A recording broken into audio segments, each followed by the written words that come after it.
Assalamualaikum warahmatullahi wabarakatuh.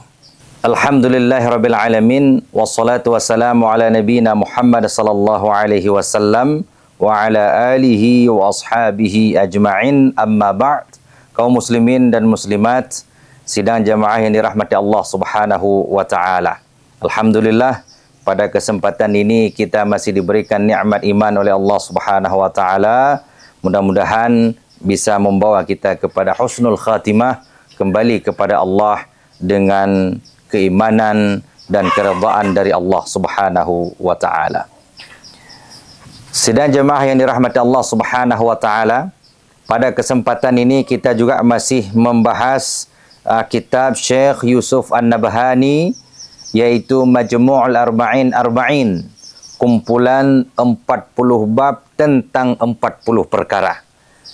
Pada kesempatan ini kita melihat kelompok 40 bab yang ketiga daripada kumpulan 40 masalah yang ada dalam kitab ini, dan kita melihat sedang jemaah yang dirahmati Allah Subhanahu wa taala, 40 ketiga dalam kitab ini membahas tentang arba'una hadithan fi fadlil Qur'anil Karim wa tilawatihi. 40 hadis dalam keutamaan Al-Quran dan fadilah membaca ayat Allah Subhanahu wa taala. Kita mengambil daripada hadis yang pertama dari 40 hadis tentang keutamaan Al-Quran. Kaum muslimin dan muslimat yang dirahmati Allah Subhanahu wa taala, An Utsman radhiyallahu anhu qala, dari Sayyidina Utsman berkata, qala Rasulullah sallallahu alaihi wasallam, khairukum man ta'allama al-Qur'ana wa 'allamah. Sebaik-baik kalian adalah orang yang belajar Al-Quran dan mengajarkan Al-Quran tersebut kepada orang lain. Hadis diriwayatkan oleh Imam Al-Bukhari, Imam Abu Dawud, At-Tirmizi, dan Imam Ibnu Hibban dan Imam Ahmad bin Hanbal dalam kitab Musnadnya.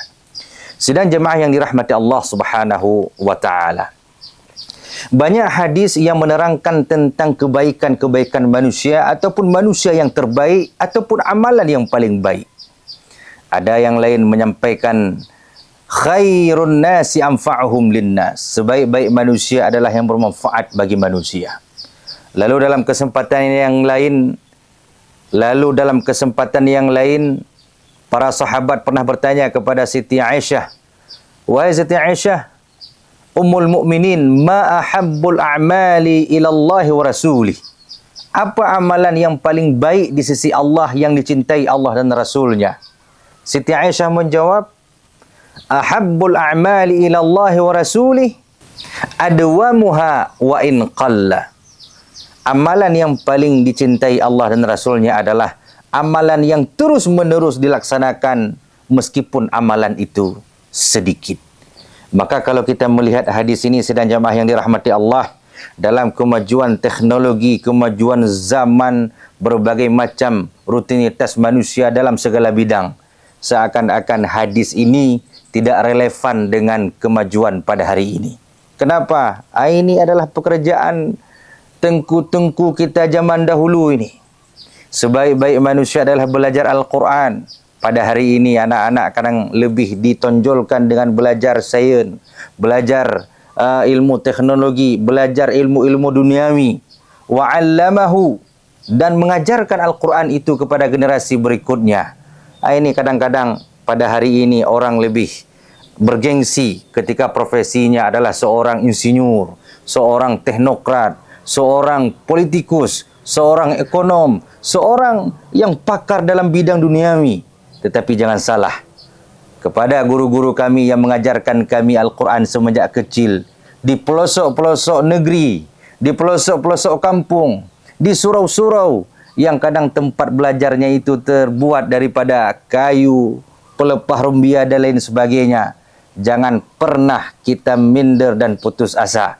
Meskipun mereka yang belajar duniawi dengan kemewahan fasilitas, kita yang belajar Al-Quran, yang mengajarkan Al-Quran di tempat yang begitu sederhana, kita jangan pernah merasa minder, jangan merasa putus asa, karena kita lebih baik daripada mereka-mereka yang berprofesi untuk kehidupan duniawinya, karena Rasulullah menyampaikan khairukum man ta'allamal Qur'ana wa 'allamahu. Sebaik-baik kalian adalah yang belajar Al-Quran dan mengajarkan Al-Quran kepada orang lain. Sedang jemaah yang dirahmati Allah Subhanahu wa ta'ala. Maka oleh sebab itu, kalaulah seseorang tidak pernah tersentuh dengan Al-Quran di masa kecilnya, kalaulah seseorang tidak pernah belajar Al-Quran di masa kecilnya, maka apalagi dengan amalan-amalan yang lain yang mengandalkan bacaan dengan bahasa Arab, bacaan salatnya, bacaan zikirnya, bacaan doanya, niat puasanya, dan segala hal yang berkaitan dengan salat-salat sunat yang begitu banyak. Kalaulah mereka tidak belajar Al-Quran di waktu kecil, maka dipastikan segala amal ibadah yang berupa salat, zikir dan doa, maka mereka pun akan kesulitan untuk membaca Al-Quran, membaca doa dan zikir tersebut sesuai dengan petunjuk Rasulullah sallallahu alaihi wasallam. Berbanggalah kita menjadi seorang guru yang mengajarkan Al-Quran, berbanggalah kita menjadi orang dan murid yang belajar Al-Quran, ayat-ayat Allah Subhanahu wa ta'ala. Semoga bermanfaat. Assalamualaikum warahmatullahi wabarakatuh.